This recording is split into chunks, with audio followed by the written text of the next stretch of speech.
What's going on, bottom line viewers? It's Mitch here with the boys. We have AC back from Hawaii. We have Dilly Vanilli, and we have the Seahawk fan still repping his Seahawks, Kevin Olenek.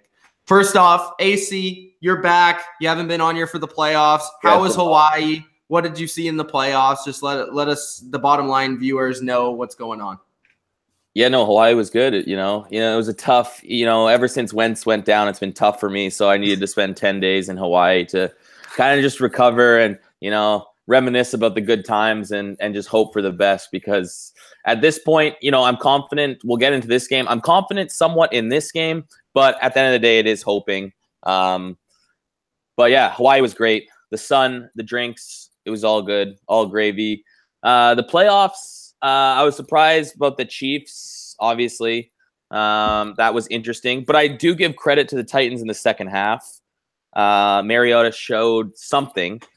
But if I was on the recap, I would be like, okay, well, technically you could say they lost because of a ball that got batted into Mariota's hands. You could argue that point. He caught it himself. No, I know. But, he got batted right. I would catch that if it went right into my, after a throw like that. What else we have? The Jacksonville game was crap. I didn't get to watch much of that. The New Orleans, I got to watch a bit in the airport. I was impressed with Cam Newton. I do think that New Orleans defense has a lot to worry about because I do not think that New Orleans defense is very good. But I do think Breeze maybe played his best game of the year, just being confident and some of the throws he was making. That helps. I was surprised that they couldn't run the ball. Obviously, Panthers defense is good, but they couldn't run the ball. And then what was the other NFC game? Oh, Atlanta. We'll get into it, but I thought the Rams lost it. I thought Atlanta's defense played very well, but I'm still concerned about that offense. Yes, they scored when it mattered, but I still don't see that Atlanta offense is very finicky. You're not I don't think you're confident when you see that.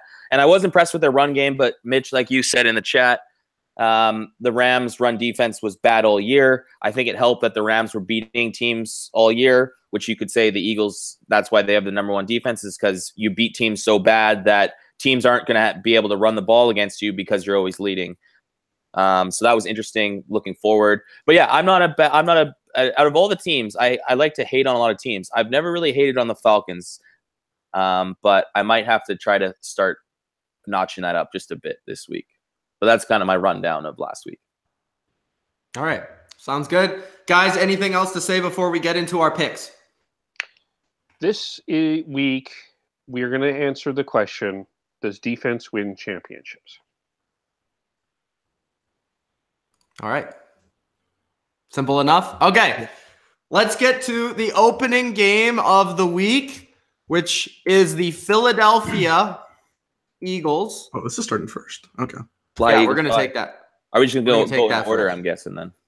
Let's do that. Yeah. Isn't that the first game? Yep. Yeah. Yeah, the first game is Falcons. Yeah. Okay. Yeah. Philadelphia Eagles versus the Atlanta Falcons. This is on Saturday afternoon, I believe. And this is going to be one between the 1 seed, the 6 seed. Atlanta, of course, coming off the big win against the Rams, a little bit of an upset. And now they're coming in as the favorite over the #1 seed. That hasn't happened many times. I don't know how many times it's actually happened, but it hasn't happened many times. I think Atlanta at this point in time is favored by a field goal to win this game. And I look at this game personally, and I think this is actually a really, really good matchup. I think a lot of people suspect that Atlanta is going to kind of come in and run them over, and Philadelphia without Carson Wentz is not going to put up a fight. But you look at their past history. Matt Ryan has not fared well in Philadelphia in the past. He is, I believe, he is from Philadelphia. Yeah, I think that is kind of weird. Yeah, kind of weird. He's from just outside. Yeah, he's not very, very good in Philadelphia in the link, but he is from there. So he's going to get to play in his hometown, and he's playing against a defense that very good against the run. We saw Atlanta run the ball successfully. And, it wasn't like overpowering running against the Rams, but they were able to pace their own game. They were able to go out there, have a really long drive at the beginning of the second half, which really gained them control of the game, and that was pretty much it from there. So they're going to have to face the number 1 rush defense in the league. It's going to be interesting to see what Jim Schwartz does in terms of his game plan and all the different looks he gives to Sarkisian and to Matt Ryan and to this offense, because last year, even with Kyle Shanahan at the helm, Philadelphia did beat Atlanta in Philadelphia, and it was a pretty low-scoring game. I believe it was 23-16. Yeah, I'll just add on to that. In their going to the Super Bowl season, high-powered offense last year, that was their lowest points a game during the season and their lowest yards. And that wasn't when the Eagles were on a good stretch. That was kind of when they started declining as well. So Schwartz dialed it up. I do expect this to be sort of a low-scoring game, and I think that's the way that Philadelphia is going to have to win it. I think for them to win, they're going to need to play an excellent complementary game with their offense being able to run the ball with J.J. and LeGarrette Blount, because I don't think they're going to get much done through the air, quite honestly. I just don't see Nick Foles picking apart this defense. This defense is not allowed much yardage through the air all season long. I believe they've only allowed 1 300-yard passer, and it was Aaron Rodgers in a blowout game where Aaron Rodgers was just throwing the ball at the end. So Atlanta's pass defense is good. Their run defense is good. Their defense is good in general, and it's better than their offense. The thing that worried me with Atlanta against the Rams was that their offense was kind of on and off. Julio got it going, which I think if Atlanta's going to win, Julio's going to have to go off because, like I said, I think their run game is going to be tough for them. But Sanu, he should have a good matchup. Those two guys complement each other well, and their passing game should be decent enough. It's going to be up to the pass rush for the Eagles. But just looking at in general, I actually am going to go with the Eagles here. I think that the Eagles are a really good matchup for Atlanta, and I kind of just look at Atlanta as a team that I haven't trusted their offense all year long. And if you're not going to score points against Philadelphia and kind of put the pressure on Nick Foles, they're going to be able to play the game that they want to play. And unless that Julio Jones goes for like 200 yards, I don't see how they're going to score like 20-plus points in this game. They benefited from two turnovers from the Rams on special teams. I just don't see Atlanta really being overly explosive. I think Philadelphia hangs around enough and then ends up finding a way to win this game at home as the underdog, taking all that into account. I'm going to go with the Eagles in this game. Go ahead, Dylan. I'll wait. I'm going to pick the Eagles to win this game. This is kind of surprising, but I think this is a good matchup for them. I think, like Mitch said, if Atlanta's going to win, they're going to have to use Julio Jones. They're going to have to use some kind of, use the secondary to their advantage. But I just don't see how this offense that's been kind of inconsistent this season to get it done here against the Eagles. We talked about it in the recap, the wild card recap, that we pretty much thought that the Rams were going tit for tat. Like, they looked pretty good in that game. They just weren't able to execute at the right times to finish that game off or try to get themselves back into a comeback. The Farrell Cooper turnovers obviously were huge. That kind of led to some pretty easy points for the Falcons, and they got really good field position off that. I don't think they're going to get the same advantage. I think the defense for the Eagles is going to cause at least one turnover for a score, and that might be the key difference. I'm going 21-17 in favor of the Eagles. I don't think it's going to be that high scoring of a matchup, but I think the Eagles are just going to get it done, maybe use the run game effectively. We'll see how that goes, but definitely their defense is going to get it done and create some stops for the Falcons. So 21-17 Eagles. Oh, I'm just going to throw out a score. I'm going to go 17-13 Eagles. Yeah, first, before I get into it, obviously I'm taking the Eagles. But I just want to get in this whole betting line. I think this betting line has totally messed up the Falcons and actually has given bulletin board material for the Philadelphia Eagles. I don't think you look at that, but still, a number 1 seed that lost 3 games all season, regardless if you don't have Carson Wentz, you're going against the 6th seed. Yes, they're trending upwards. They won a big game, but still, to not be favored, especially when the Eagles lost 1 game at home, and that was to the Cowboys, which they didn't have most of their starters in, and their defense, their backup defense, still played well. Their offense was crap. Going into this game, I look at it too. I look at last year of how they played the Falcons when the Falcons were clicking and the defense was able to shut them down.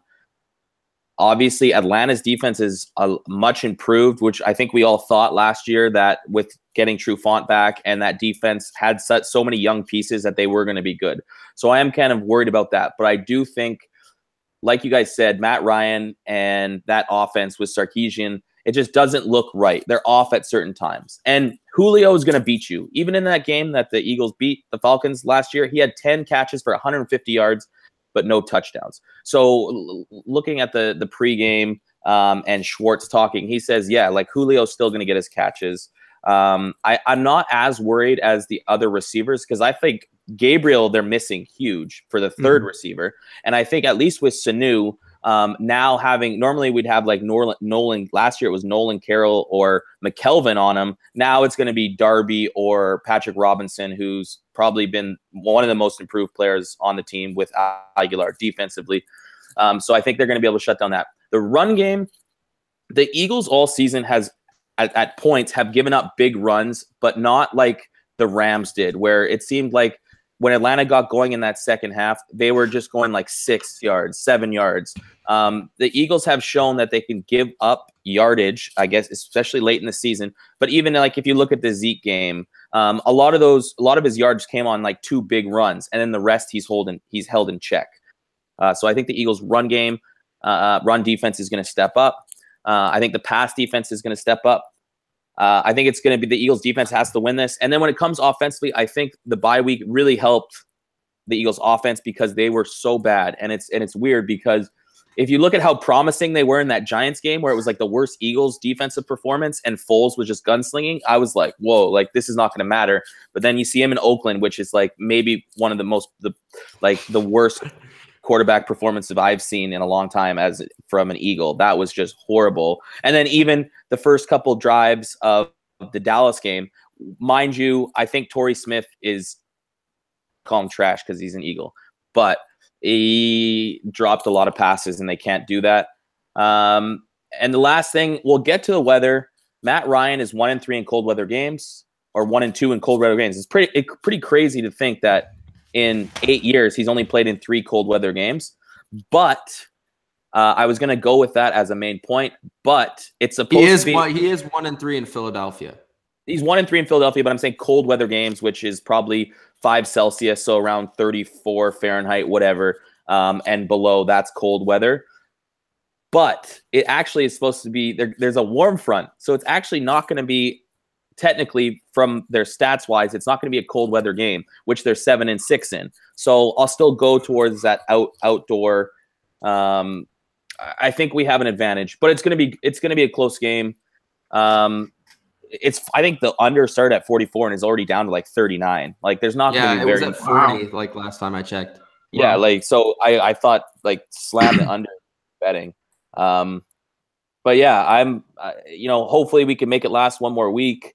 The odds aren't in our favor. But I will say this, if Atlanta does win, they go to the Super Bowl. I do want to bring up a couple more things just in terms of matchups. I think that one matchup on the Eagles side that I think that they should attack is Nelson Aguilar versus Brian Poole, who's one of the worst slot corners in the league. We saw Cooper Kupp have a nice game for the Rams.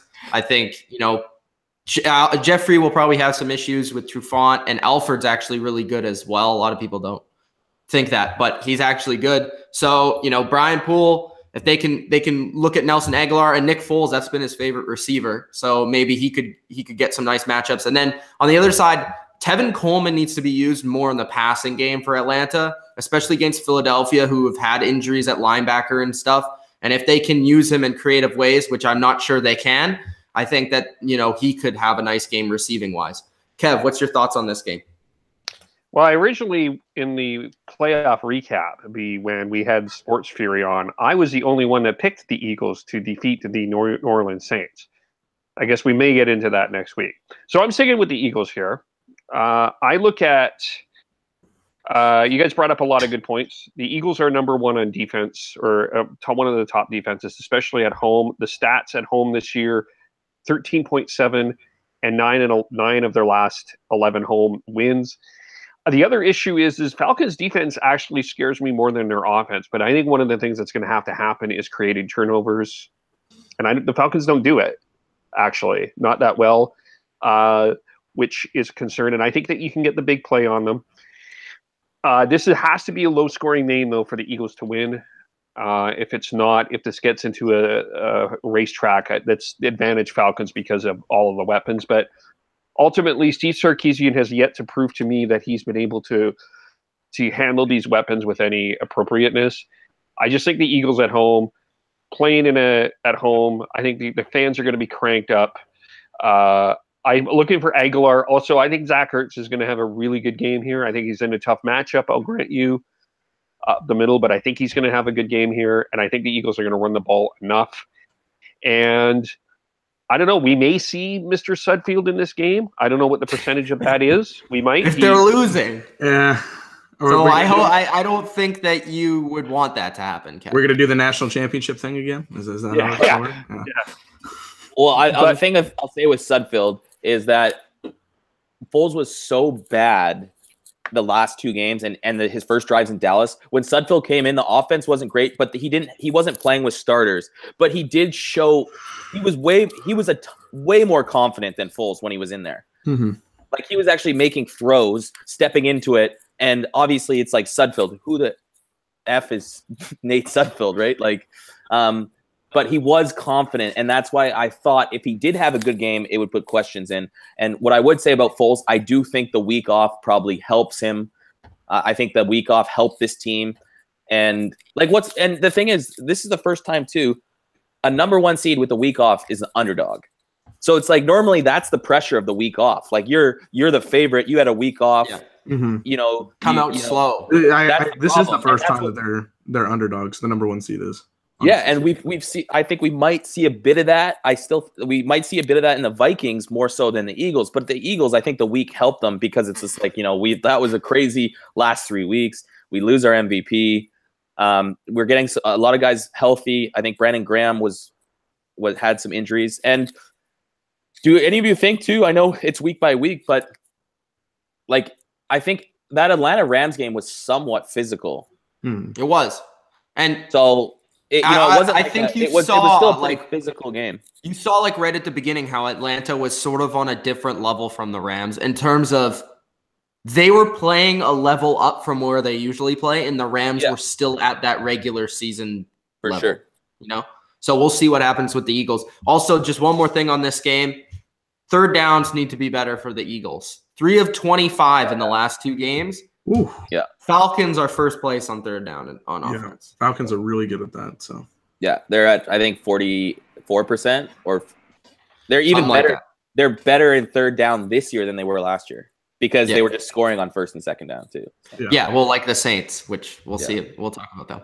Okay, so we're all going with the Eagles, which is absolutely. I thought like for sure one person would go with the Falcons, and there's definitely like if you're a Falcons fan out there. Like you definitely can win this game. Obviously, sure. Everybody's gonna hate on us. Like if Nick Foles shits the bed, then there's almost no chance the Eagles win. Oh, for sure. All right, so let's go to the New England Patriots taking on the Tennessee Titans. I'm almost certain AC is going to take the underdog, the Titans here. I'm not that stupid. He is playing to have a curse. The New England let Patriots. The curse speak for itself. I'm still gonna pick the Patriots because I'm a smart man. But the curse is just out there, It's in their heads. Whenever it gets to the favor, right now.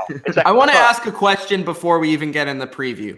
What do you think was more likely? I know it's hard to say now, but the Patriots losing last year to the Texans, or the Patriots losing to the Titans this year?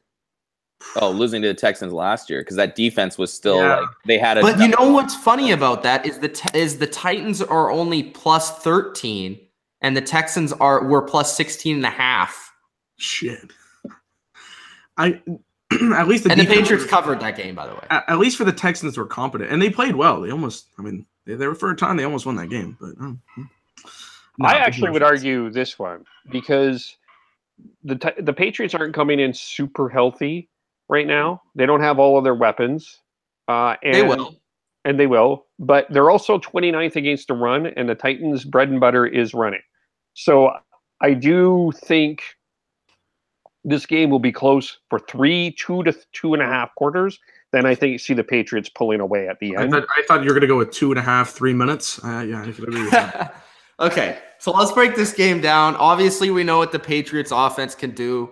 Yeah, they're first in yards in the league in the regular season. And, you know, the last few games, they didn't have Burkhead, White, and Chris Hogan. They didn't have Chris Hogan for a lot of the season. So those guys will all be back probably at 99% sure. So those guys will all be back. That will be nice to have if you're a Patriots fan. Obviously, you know, you'd also love to have like the other guys that are out, but they're not coming back. But the Patriots still have plenty of weapons. So when I look at this game on offense for the Patriots, it's just like I have no idea how the Titans are going to stop Gronkowski. Like I don't think they have like even a chance of stopping Gronkowski. Like Kelsey was just running wide open in their last game. And Kelsey being out was a huge reason why they were able to come back, which we discussed that. But like Gronk, man, that guy's the ultimate mismatch. And I don't see how the Titans, especially with Dick LeBeau's defense, who, again, where does he come from? The Steelers. Who does Brady rip up? The Steelers. So I think that there's not a lot of good things to say about that scheme against the Patriots. I do think that the Titans' corners have gotten better throughout the course of the season, even though they gave up a lot of big plays to like Tyreek Hill in the first half. But then in the second half, you know, Adoree Jackson and Logan Ryan, they played pretty good football. So that's going to be an interesting matchup. I'm guessing Ryan, former Patriot, will probably play Chris Hogan if they're in man situations. And Brandon Cooks will probably have Adoree Jackson speed on speed. So those will be some entertaining matchups. Dion Lewis has been fantastic through the second half of this season. We're going to see if the Patriots can continue to run the ball. I do think that this is going to be a passing game, though. I think the Patriots are going to come out. They're going to sling the ball around, and that's how they're going to move the ball. I expect them to score 30 points in this game. As for their defense, like Kev said, they aren't very good against the run. Although I will say this, the last couple games, I really like what I saw from the Patriots run defense. Last couple games of the season, they've been playing a lot more bare fronts and kind of having like, actually James Harrison, believe it or not, that last game against the Jets really helped a lot on setting the edge, because that's the Patriots' biggest weakness, has been setting the edge against the run. And just having like someone as strong as him out there has helped a lot. And I feel like with Alan Branch back, that will help. So I think the Patriots defense will actually surprise some people in terms of stopping the run in this game, because I think they'll commit a lot of resources to doing that. And I think they'll focus on, they'll let Marcus Mariota try and beat them. And I think the Patriots are up to the task on defense. I don't see the Titans doing a ton. You know, they're going to get their plays and stuff. But Mariota was really inaccurate at times in that game last week. He's been bad all year. I can't trust those receivers to really get open a ton. And this offense, I mean, when Mariota's not running no huddle and calling his own plays, it's not very good. So it's going to be interesting to see if the Titans actually try and go no huddle in this game and push the tempo. But I don't know if anyone believes that's how they're going to win. People believe that they're going to have to take Brady off the field and run the ball. So it's kind of going to be interesting to see how the Titans approach this game. But on both sides of the ball, I honestly think the Patriots have the advantage, and I think they're going to win this one pretty handily. This is probably the game I have the most confidence in terms of a Patriots playoff game in a long time. A long time. I guess last year, but I mean 45 minutes. I think I have more confidence in the Patriots-Titans matchup than I did in the Patriots-Texans matchup. You should always have confidence when the spread's like 15 points, though. Obviously. But I mean, last year at least there was that threat of, okay, the Texans defense could completely blow this game up. But like this year, it's like, what the heck did the Titans even have? They had a negative point differential. The only reason, like, they shouldn't have won that game against the Chiefs. They absolutely, like, that was a 1 in a freaking shot in hell of winning that game. There was no, like, literally, if that happened 100 more times, they would only win that maybe 2 more times in the way that game played out in the first half. 21-3. and them running the ball at the end of the game, and Andy Reid being an absolute idiot. Something I didn't bring about the Philadelphia Eagles, though, is Doug Peterson. Isn't he a disciple of Andy Reid? We might have to worry about that. AC. No, well, John Harbaugh and at least Rivera. At least all I need them to do is let's just make a run. I'm not looking for a Super Bowl this year. The Super Bowl is going to come with Wentz. That's for sure. I'm just joking, but that's pretty much like most of the big points. Defensively, stop the run, stop Delaney Walker, and keep Mariota in the pocket. Offensively, pass the ball all game. Go ahead. What's your score? 34-13. My score prediction will be 31-3 in honor of Kevin. No, it won't. Yes. Okay, change it to 31-3. It won't. That's not my score prediction. I think a couple of people obviously step up. The reason we're doing this playoff challenge, me and Mitch are, and I put Gronk in as a bye week because I doubled the points here against Tennessee. I mean, you're drooling those points. Like, he's going to annihilate this defense, I think, more than anybody else. I think Deion Lewis will have a good game as well.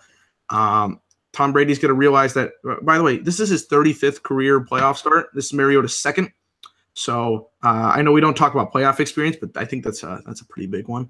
And I don't think the Tennessee just looked weak all year. Like, I know this is a team we came into the season with a little bit of expectations. I had them going 12-4, but they just didn't impress. They really didn't.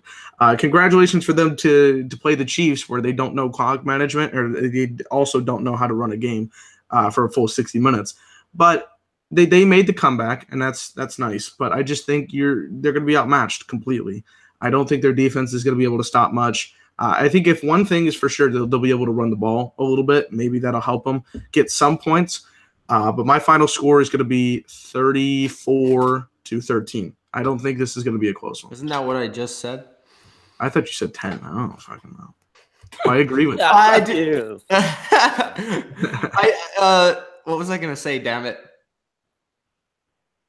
Fuck. I forgot. Get back to me. Go ahead. How many championships have you won? That's what you're going to Yeah, damn it. 5.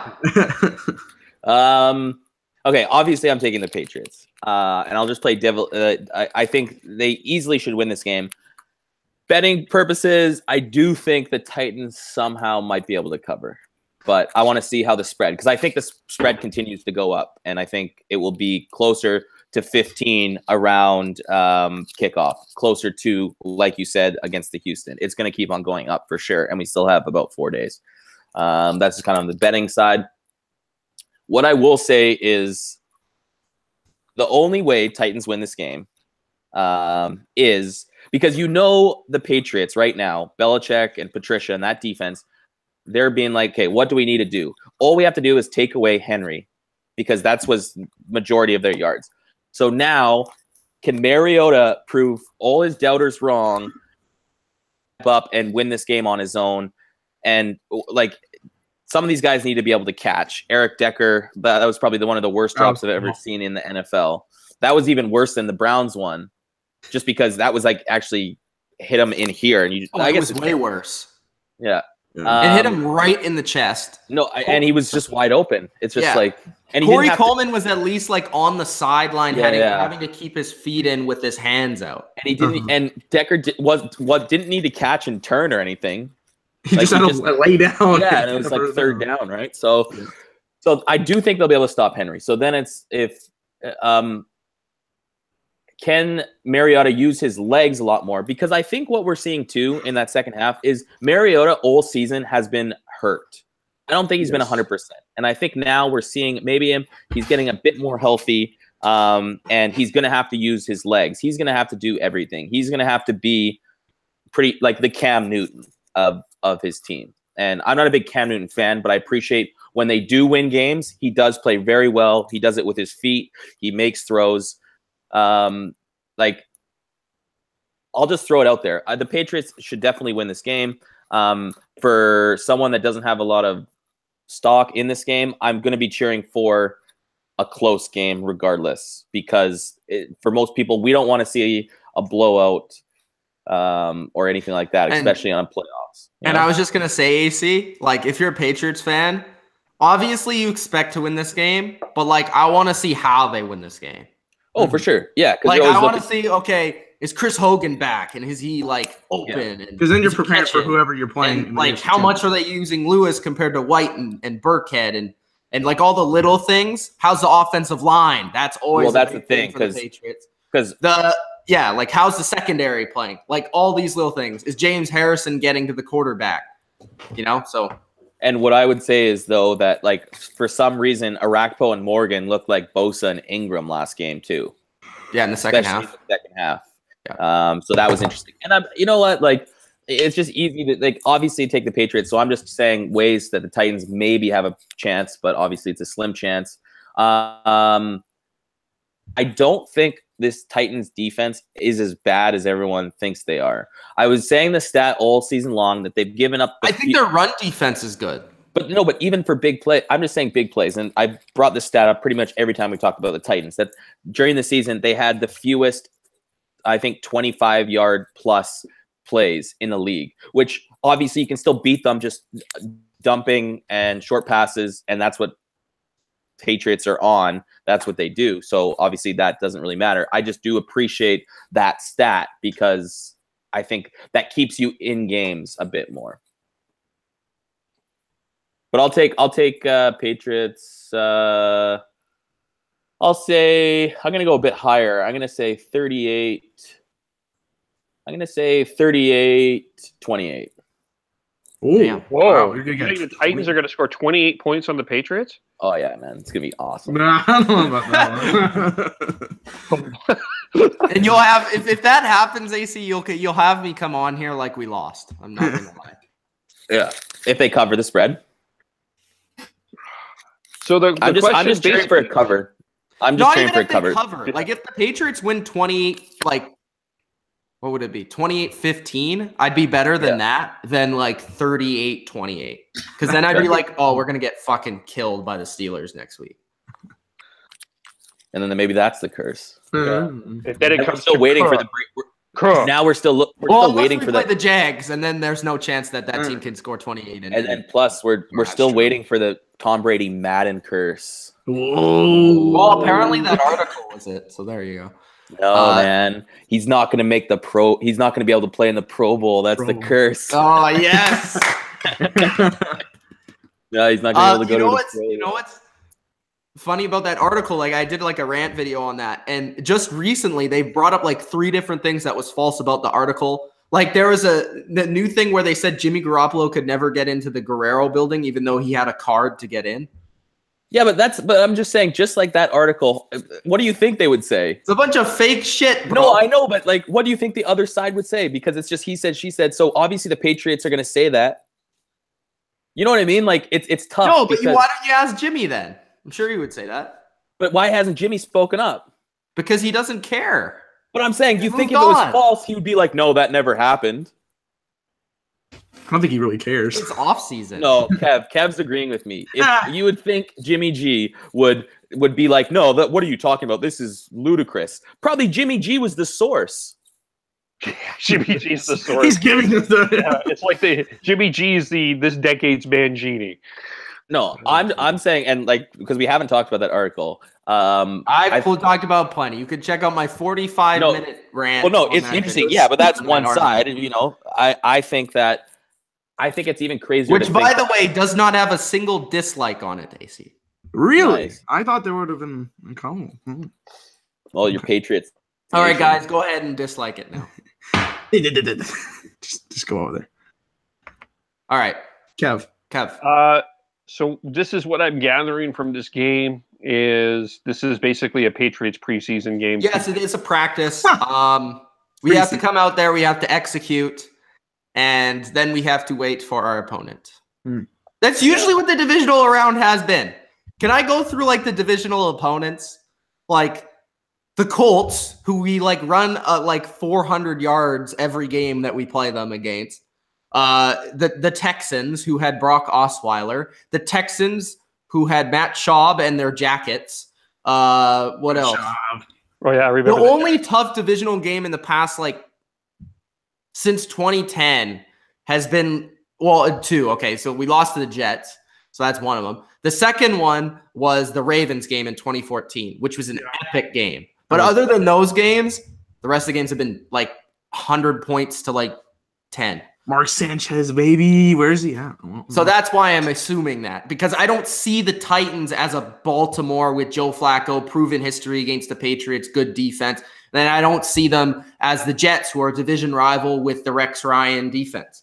AC, go Skittle, put it in the chat. I see the Titans as the Colts with the worst quarterback.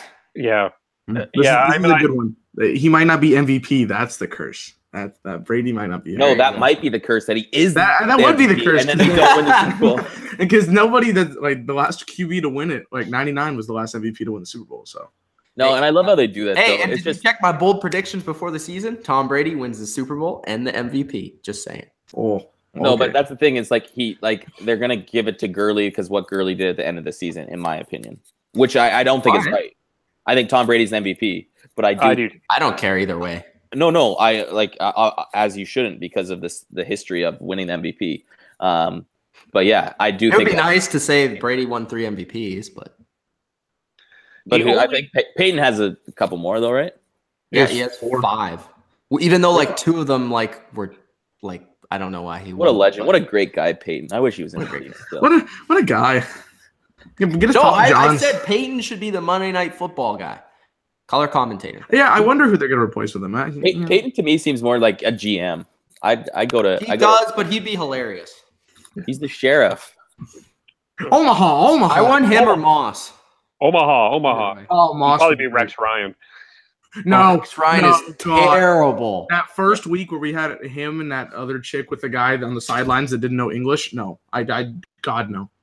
That's why we shouldn't do. Okay, Kev, give us your thoughts. Well, I really don't know what to say here. I mean, I wrote down You are the Titans guy. I think you're picking the Titans, right? 31-3. If the Titans run 2 drives over 8 minutes and get touchdowns, they still won't win the game.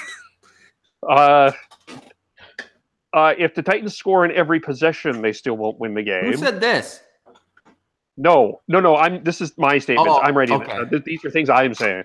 If Tom Brady, Bill Belichick, and Robert Kraft are unable to attend this game for whatever reason, I don't think Robert Kraft needs to attend the game. Yeah, well, whatever. They still won't be able to win the game. I think Bon Jovi needs to attend the game, though. If Mark Wahlberg is the quarterback for the Patriots, Justin Timberlake. Why Bon Jovi? Bon Jovi's a Philly guy, man. Yeah. No, he likes the Patriots. Philly soul, bro. Give me Justin Timberlake, man. That's who I want. People say Philly's never won a championship. They've won like 3 or 4 AFL, whatever it's called. AFL. They're Super Bowls. This is my score. The TVs were black and white the last time. 44-6 in honor of the Bears humiliating the Patriots back in 1986. Thanks for that. Yeah, it's going to be that bad. 44-6. So, but you're also saying that the only touchdown that the Titans are going to score is a kick return because that's the only touchdown that the Patriots scored in that game. Okay. They're going to miss the extra point too. Yep. Okay. All right. Which is too bad because I really do wish, I'm with AC, I really wish that there was an actual matchup here. I really do. I think it would be better. This is the only game that isn't going to be entertaining. Let's just be honest. No, I was hoping for the Chiefs. The Chiefs would have been a better storyline. It would have been at least some glimmer of hope for people cheering. AC would have picked the Chiefs 100%. Yeah, probably. Yeah. Pretty true. Yeah.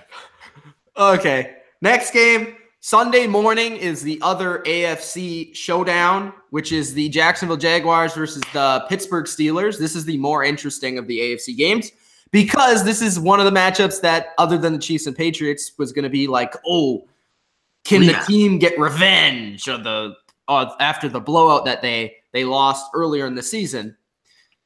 This game is going to be interesting because is Big Ben going to throw 5 picks again? I'm pretty sure he's not going to throw 5 interceptions again.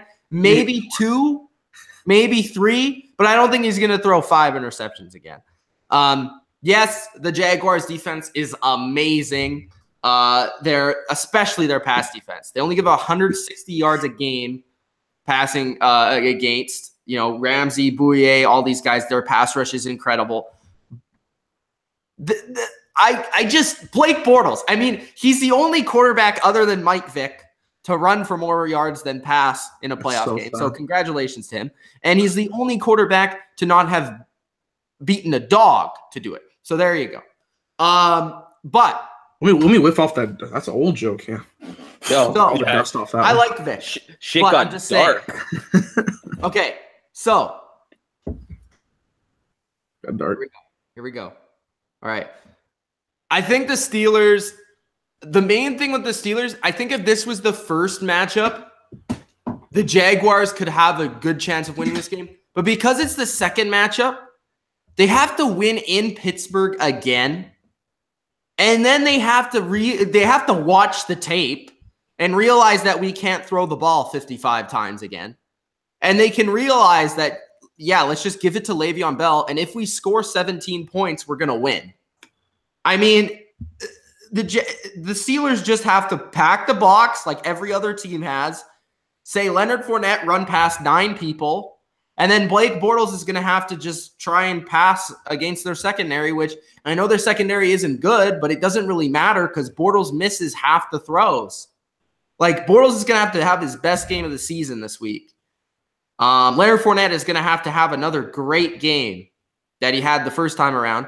And the Jacksonville Jaguars are going to have to force turnovers. I love the Jacksonville Jaguars defense, but I just don't think it can happen. I think this game will be really close because I think the defense will keep them in it. I think it will be like, maybe it will be like 20-10 for the Steelers, but it will be like close, like hard-hitting defensive football game, and maybe the Steelers will just kind of take it at the end. But I can't trust Bortles, and I can't trust the Jaguars offense to get it done after what I saw against the Bills and what I've seen as of late. So I'm going with the Steelers. I said in the recap that any of the other 11 teams in this bracket would have beaten the Jacksonville Jaguars on Sunday based on their performance. It just so happened to be, or excuse me, the other 10. It just so happened to be that the Jacksonville Jaguars were playing the worst team in the playoffs, the Bills, who only scored 3 points. The Jacksonville defense is going to be able to do something. They're probably going to create a turnover or two for Big Ben, and I think that is going to be key. I think they need to score on both of those turnovers, honestly, or get them in really good field position for this to be a game. I'm going 27-10 in favor of the Steelers. Wow. I think the Steelers will just be a little bit, because think about the situation in Week 5. The Jacksonville Jaguars, they're building themselves up as we're going to be contenders. We have to get there. We're making ourselves look a lot better than we did last year. And the Steelers were in turmoil. After the game, Big Ben's like, "Oh, well, I don't know if I'm the same." That was their first loss, though, wasn't it? It was their second. They lost to the Bears too. Yeah, and it was before that, though. Dylan's right. Yeah. They lost to the Bears. I will say this, like for the Jaguars, I mean, Bortles only threw for 90 yards the first game.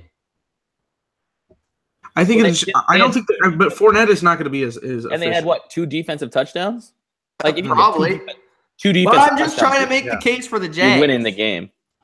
I think the turmoil that there was after that game is not going to be the same thing. We've seen the Steelers be a lot more competent. They've only lost one more football game since then. It was against the Patriots. I just think they're a better team, well-rounded team than they were Week 5. They've gotten things together. Antonio Brown looks healthy, and I don't think it's going to affect him as much in this round if we don't know about his health or not. I think he'll be next week. We'll have to see. But I think Le'Veon Bell, he wasn't used officially throughout the first couple weeks of the season, and that's going to be a key. Give him the ball because they realize he's actually good. And what I saw out of the Jags offense was they realized they give him the ball like 1,000 times a season. No, but the first couple weeks they weren't giving him the ball because he had no training camp.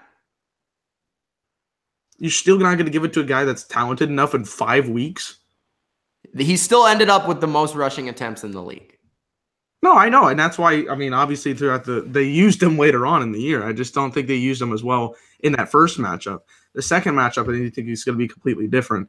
And Fournette had a crazy game in the first matchup. Don't think that's going to happen this time. I will say the Steelers, again, devil's advocate here. Steelers are giving up 5 yards a carry without Ryan Shazier. So there's a chance.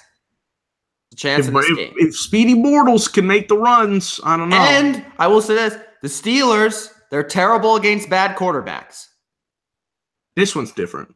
This is a terrible, terrible quarterback. Like, this is beyond levels of bad. He said he played well. He said it was windy in Jacksonville. Talking about Week 5? No, this week. He said this week against the Bills, he said it was too windy. He couldn't really throw the ball. And then he's going to go to Pittsburgh, and it's going to be way windier. See, he's going to blame Mother Nature on how he played the game. Okay. Yeah. Sure. He scored 3 fantasy. He's going to hit DD on a deep 80-yard bomb. He's going to get 200 receiving yards, too, isn't he? Second play of the game, right at Steelers. Artie Burns is going to be looking in the backfield. DD wide open. Boom. He's still not going to throw it to him because I've seen on some of those runs on third down, he could have easily thrown to somebody for like 10 extra yards. The thing is, he's scared to throw the ball. It just like there'll be a guy open and then he'll like just start running. I'm baffled. Like Romo was like calling all these plays out. I'm like, shit, just throw it once. That being said, I don't think the Jags have much of a chance. I think their offense is way too incompetent. Their defense will get a couple plays. If they score touchdowns, this will be a defense scores touchdowns. It'll be a way more interesting game. But I'm going 27-10. How many turnovers do the Jags need for them to win? 3. At least 3 to make it a game. 3 in field goal range. Yes, 3 within the 30-yard line. Like if Ben Roethlisberger throws 3 interceptions like midfield on, it won't matter. Yeah, I'll give him that. Man, the defense gets those turnovers. They have to get, yeah. Wow. Well, hey, Cavill did pick the Jaguars, so I'm interested to see his pick. But let's go to AC for 31-3. 31. Yeah, I think the Jaguars defense is great.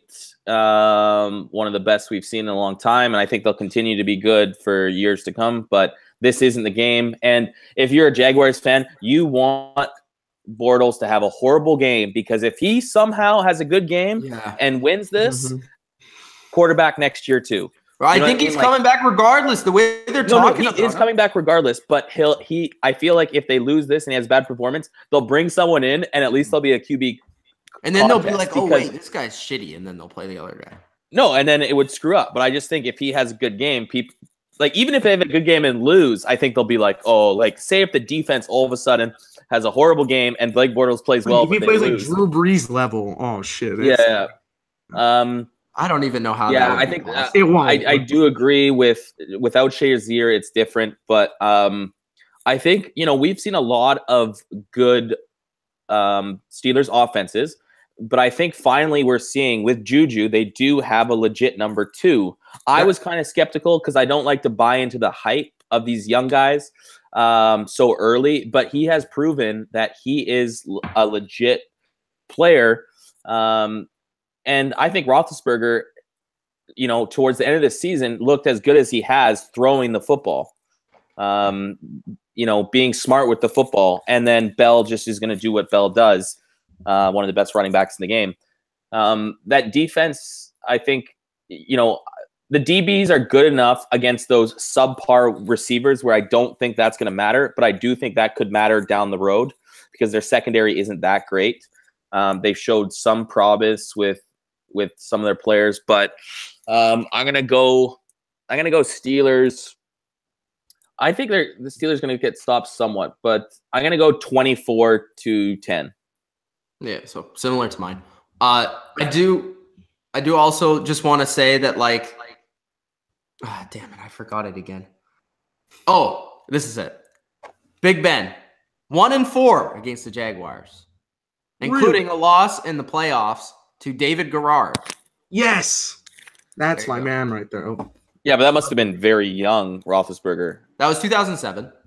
So you already won a Super Bowl at that point. Oh, true. Kevel. Yes, I did pick the Jaguars to beat the Steelers in our preview with the Sports Fury. But I want to go back. And then he watched Blake Bortles play. And yeah. I want to go back to the Jaguars-Steelers Week 5 matchup. Let's read the stats because passing first downs for the Jags, 5. 10 rushing. 5 passing first downs. Yep. 8 for 14 for 82 yards passing with 1 interception. 20 despite winning 30-9, they had the ball for 28 minutes and 52 seconds. Here's the other stat. I'm picking the Steelers. I've changed my pick, and I'm picking the Steelers for a different reason. This offense is terrible because of Bortles, but I actually do like the Jags receivers. I think if they had a better quarterback, they would be better receivers. I will say that. I would agree. And I've been For sure. Especially if they had Allen Robinson. Here's where the Steelers, I think, have an advantage. The Jaguars have allowed 9 scoring plays of 25 or more yards and several more that led to points in the last 6 games. The only way that the Jags are going to win this game is if you think that they're a historic defense in the 2000 Ravens, Seahawks, Bucks, Bears, and they're not. I'm sorry. And I don't think that this Jags defense is as good as people think, especially the last few games. They played a really horrible Buffalo Bills offense that couldn't get past the 50-yard line in the second half. But this Steelers offense, I agree with AC about Schuster. I think that they're going to be a lot more successful than people think. And I'm actually going to do it. I'm going to make this prediction. Are you ready? 31-3. Yay! You know what? I'm echoing. Okay, so I think for the Jaguars to win, the thing about those other teams is at least like the 2000s Ravens. Okay, Kev, get the hell out of here. No. The thing about it was Kev again. The thing about the 2000s Ravens is they could actually run the ball. Like, I haven't seen the Jaguars run the ball in weeks.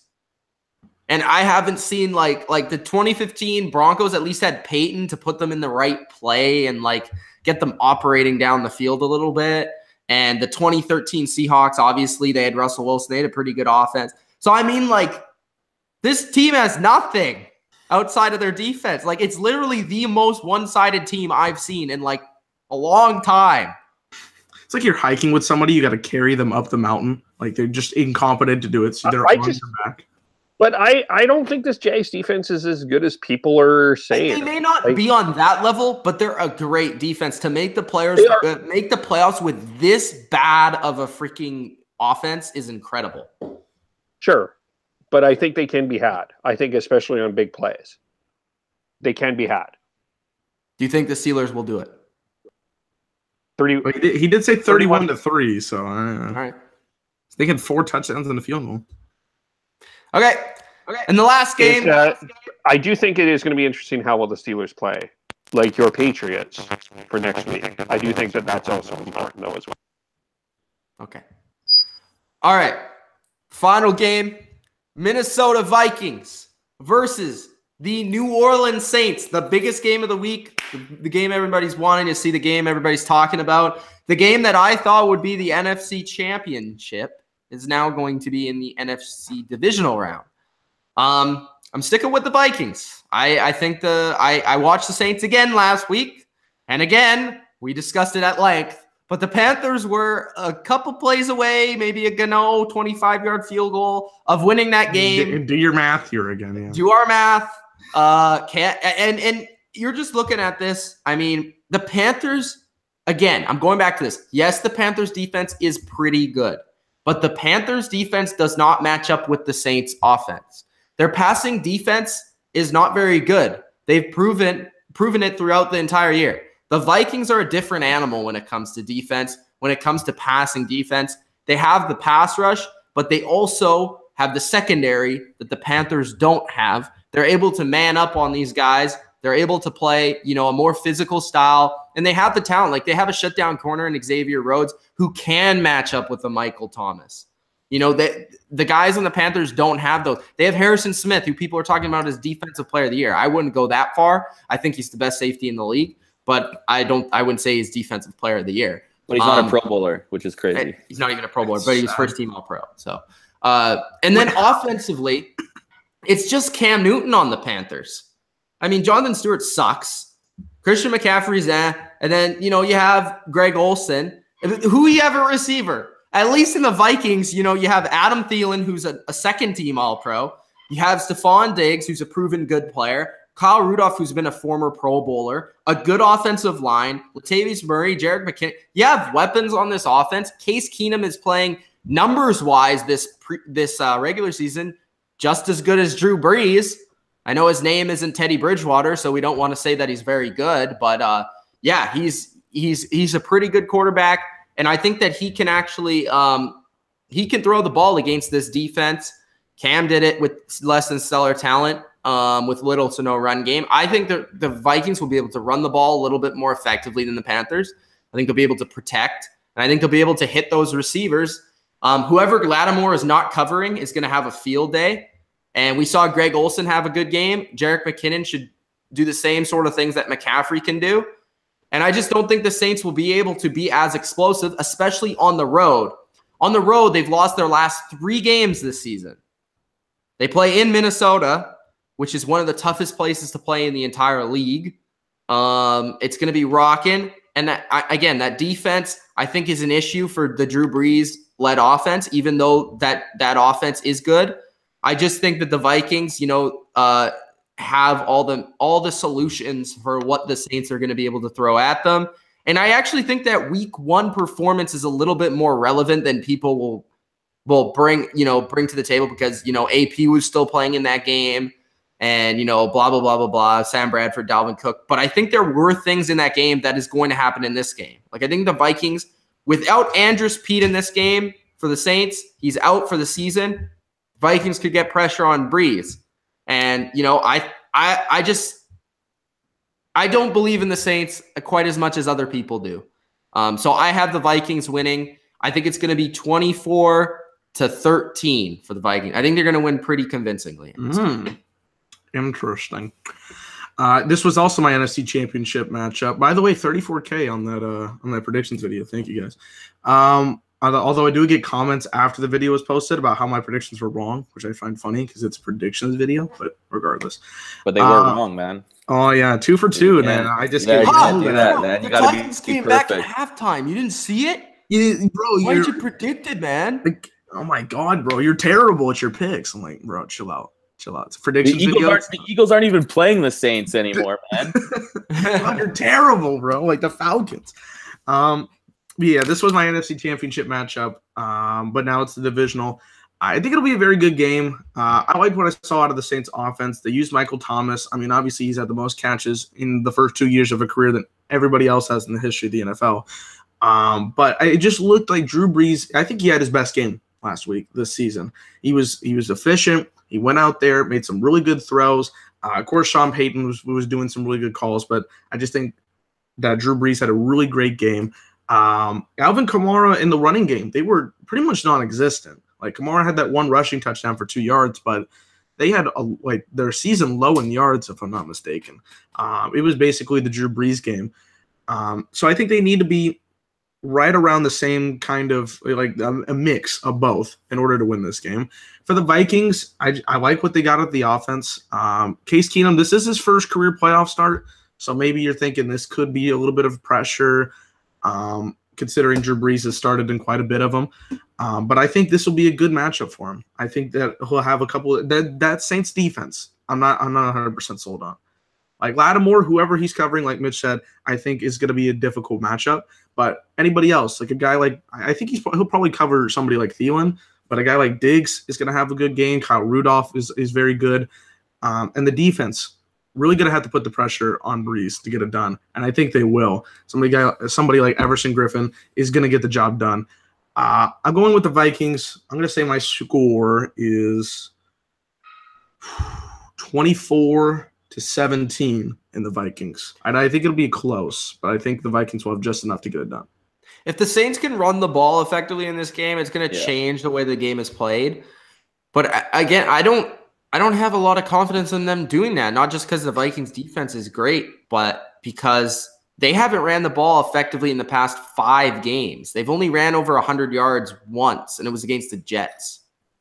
So that's my thing. Like, if they were on a roll and they just ran and like if they passed for 300 versus the Panthers and ran for 100, and then I'd be like, okay, it's a different game. Like, maybe they could get it done against even the Vikings.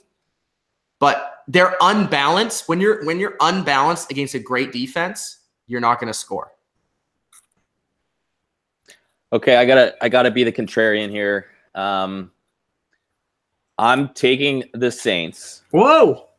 Because I do think this Minnesota team, they've never been in this position before, and having the bye with a quarterback that easily could not have a good game against a subpar defense. I think that's kind of one of my main points. And 2, they're playing on turf, which I don't think we talk about this enough. How Bush League is an NFC North team builds an indoor stadium. Yes, Detroit did a while back, but you're the Minnesota Vikings. What are you doing building an indoor stadium? That's like if the Green Bay Packers all of a sudden were like, let's build an indoor stadium. Yeah, I don't like it either. In Green Bay. And also, you know what, AC? It doesn't make sense because their team is built on defense. No, it doesn't make sense because I don't think that's Minnesota. What they've done this year has been great, and I really appreciated it. And I'm just kind of picking them just to be kind of go against you guys a bit and maybe see if I can gain one, or this could lose the pick 'em for me right now. But I'm going out on a limb on this one just to make it more exciting. I do think Drew Brees looked really good. The pick 'em when you pick against the Patriots. Well, that's why, but maybe I can gain one back next week. If I lose this one, I'll time it. Yeah, he'll time exactly, right? I'll take the Steelers next week, and then that means Kevo will probably win. But the Steelers, Patriots. I mean, if that's going to happen, it'll be close. I feel like two people will pick the Steelers. I don't know. Yeah. But all I'm saying is, Minnesota's defense is really good, but I'm more worried about Minnesota's offense. I know Keenum's been really good, but it's the playoffs.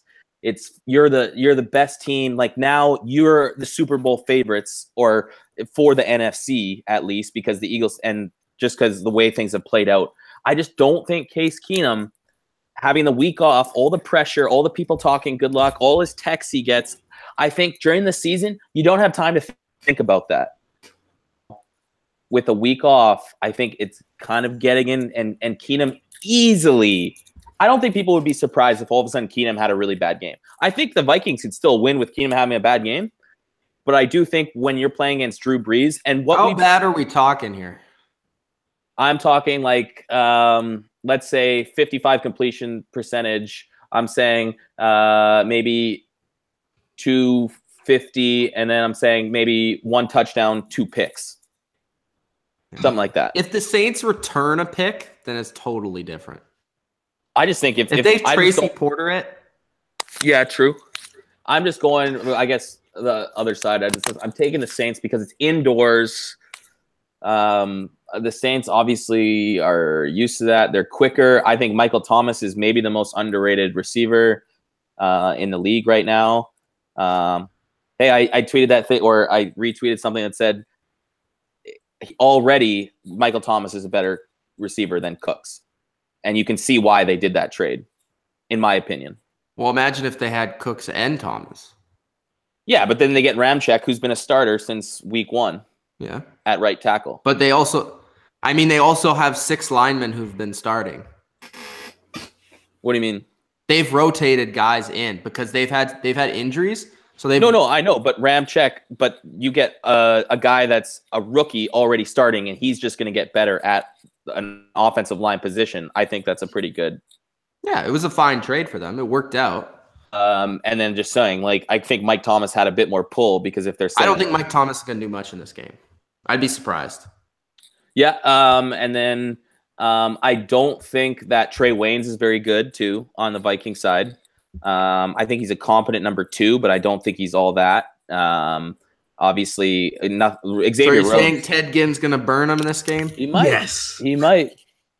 But I'm picking more to be contrarian, and I think that the bye week and the pressure catches up to that offense. And I don't think they're going to be able to run the ball. And I got to go with my boy David Onyemata, University of Manitoba, a CIS player playing in the NFL, and just obviously concussed Cam Newton last week. Obviously concussed him. Not something in the eye. You don't fall down. That's besides the story. I didn't get to talk about this. It was in the eye. But you don't fall down like that. He fell down because they said you have to go down so we could check your eye out. Why do you do it like? He was fine the whole time. He got back up and he was looking at his eye the whole time. He never once said I don't buy head. it. I don't buy it. Okay. They're going to get sued. They're going to get fined for sure, the Panthers. All right. Whatever. I had a couple other points just to bring up. But yeah, I'm taking Saints. I'm going to go 24-17. All right, same score. Let's go, AC. Well, here's the thing. A couple of things in AC's favor. Mike Zimmer's only head coach in 1 playoff game. He is 0-1 for the Vikings. Case Keenum, of course, we're looking at his first playoff start. However, this is the stat that I think puts the Vikings over to me. Xavier Rhodes has faced Antonio Brown, Julio Jones, Odell Beckham, and A.J. Green. 9 catches for 94 yards going back to last season against those 4 guys. I just look at this Vikings defense, and I think that we should be talking about them more in this historic. I think I would rather have a conversation about them in a historic place than the Jags. I think they're a better defense overall. I know that Mitch will disagree. That's fine. I disagree. I just think that it's fine that you do, but they're the number 1 defense in the league. They have a more competent offense. It helps a lot.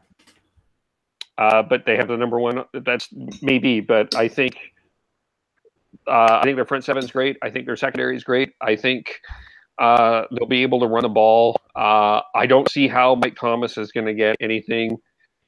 I just don't think that I look at that Saints. Yeah, it's on Kev's. No, it isn't. It is. Me? Yeah. No. Maybe it was me slapping my hands together. I don't think the Saints will have enough offense to get it done. I don't think they'll have to run the ball, but I don't think that they will be able to. I look for Daniel Hunter to have a big game. I look to, and I just think that the Vikings receivers, I think that will do better than people think. I'm going to go 27-17 for the Vikings in this one. I just think that AC's point, I know he's trying to be contrarian, whatever. He's picking the Saints regardless. I think, I don't know. We'll see what happens in this game. Maybe Case Keenum chokes. Maybe he's not what I think he is. But everything I've seen from Case Keenum tells me that he's a good quarterback and that with this offense, he can get it done. Maybe if he wasn't on the Vikings with Pat Shurmur's offense and these receivers, that he wouldn't be very good. But in this system with these players, with that defense, he seems to be able to get it done, and he doesn't force a ton of throws. He has at times, but the thing about him is he's not just this game manager that we've seen. He's actually been capable of winning high-scoring games. So, okay, let's throw a question out. So if Case Keenum was on the Jags, who would we be picking? The Jags. I'd like to hear other opinions on that. I don't know. Probably the Jags. I'd have to think about it, but I'd have to see him in a game. Like, it would be interesting, but I think the Jags. That's a 50-50 question for me because I'd have to see, like, what does he provide with that offense? Does he run with the scheme well? Like, I don't know. Like, and this is Keenum's first playoff start. Yes. Or did he start last year with Houston? No, this is his first one. Yeah, man, it's I don't know. I just could see it. We've seen this story before. He's at home though, so that helps. I guess it. Yeah, it's not like he's never played in big games before. He was like a legend in college. What school did he go to? Houston. Yeah, but Houston always. That's the thing with Houston. They don't play anyone all year, and they throw the ball 80 times a game. That is what they're known for. They were most Houston quarterbacks become bust because their offense makes them seem like they're gunslingers. Look at where Kevin Cobb. The great Kevin Cobb. Yeah, man. But I'm just saying, Houston makes you way sicker than you actually are. I just think Keenum, the week off, pressure, phone calls from people. He's going to get in his head. Pressure, phone calls. Yeah, too many phone calls, man. Gotta watch out for that. No text messages, just all exactly. He can't return them, and what does he do? And people are being like, "You're the best, man. You guys are gonna win the Super Bowl." Case, get off the phone and practice here. Don't be calling me now. Okay? He's got to be doing the LeBron where he just doesn't go on social media during the playoffs, like or like turn off his phone entirely. Zero dark 30-23. Yes. Even though zero dark 23 would make more sense. That'd be all right.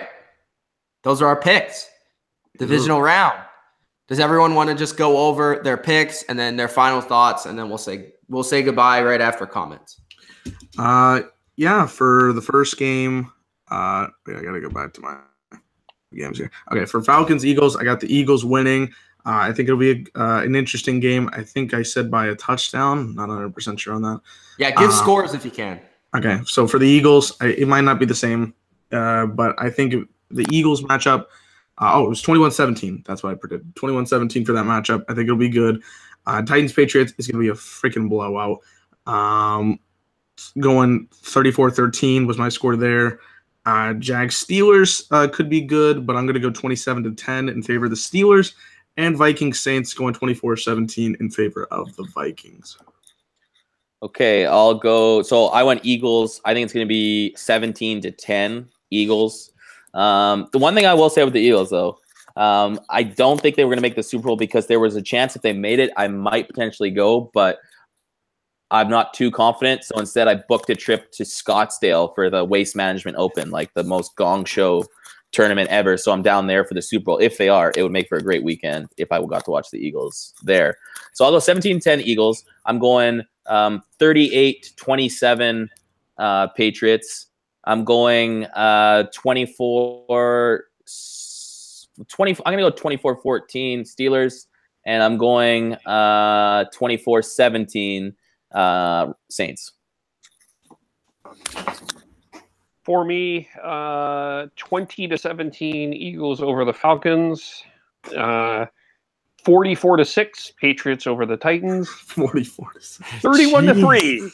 31-3 Steelers over the Jaguars. Hey, hold on. I want to bring up a point though. Tom Brady did throw 5 touchdowns in one quarter against the Tennessee Titans before, so he did. You never know. In the snow. In the snow. And I'm going to go, 27-17 Vikings over Saints. Okay. For me, first game, Eagles, Falcons. I'm going with the Eagles. I'll switch my score because it's too close to AC's. I'm going to go 16-13. Nice. Eagles. That's a good one, too. Oh, that's nice. My next game, Patriots, Tennessee. Also, Dylan stole my score direct, like 34-13. I didn't know. So I'm going to go with 40-16. Fuck. Then the third game, is the Jaguars and the Steelers. I'm going 20-10 Steelers. And the last game is the Saints and the Vikings. I'm going Vikings 24-13. So this is huge. This is huge. If Saints win, that will put me in the driver's seat for another pick'em win. It would. Then you pick the I don't know Patriots. why you didn't pick the Titans. It would put you even more a driver's seat. I picked. Oh yeah, maybe. Oof. The driver's seat, and there's Maybe I'll change it. If the Titans win, what would the score be? 38-35? No. If Titans win, the score would be 27-24, and it would be like a last-second field goal. Mariota, The Music City Miracle. his best drive ever. Just drives the field. The Vince Young Breaks 99-yard 6 tackles. touchdown. Yeah. Throws it backwards. He just jukes Lee out of He throws the football and he's running while the football's in the air, and it's like a Hail Mary attempt, and then it tips back into his hands, and then he runs for I used to do that in schoolyard ball all the time. When you're playing touch, you throw it high when you're trying to run past the guy. You catch it. I was just bobbling it, man. I didn't have possession. Such bush league in the NFL. Like if you're and if you're playing quarterback too, it was kind of a dickhead move. But if someone pissed you off and they were rushing and you're a quarterback, your next play you just chuck it right at them. The Adam Sandler right in the balls. Yeah, incomplete. All right. Bad. Let's get to some comments and then we'll head out here. Predator made the comment gravy in Hawaii. That'll be on Adam's t-shirt. There's the Xbox there. Fucking you mad. The 6th seed has never been favored by a number 1 seed. Ghost Skittle says that Philadelphia will win 19-10. Thinks Matt will choke and Nick Foles and the offense will step up just enough. So he thinks Matt's going to choke, not Nick. Yes, you think Matt will choke. Okay. I don't think he's going to choke. I just think that the Eagles' defense is good. But if it's 19-10, like how do you choke that? Unless he throws 3 picks. Well, and what we didn't bring up, Falcons are the 30th red zone team in the league. Yeah, it's true. Ghost Skittle says, I say Devontae Freeman scores a rushing touchdown, then Zach Ertz will catch one, being the only touchdowns of the game. Interesting. He has the also prediction score of New England 31-3, and says Deion Lewis will score 3 rushing touchdowns, 3 receiving touchdowns, 1 to Gronk, and 2 field goals for each team. There you go. That'll be interesting. For my fantasy challenge, I hope Lewis gets 3 touchdowns. I do too, because I have him in my fantasy challenge. I hope him and Gronk have big games. That's what I'm hoping. Ferocious Film says Fournette is not going to do anything in the game, and neither is Jalen or AJ. Interesting. He also thinks that Jalen or AJ are going to get hurt. Yeah, I was going to leave that out. I don't know why you would say that. He's a Texans fan.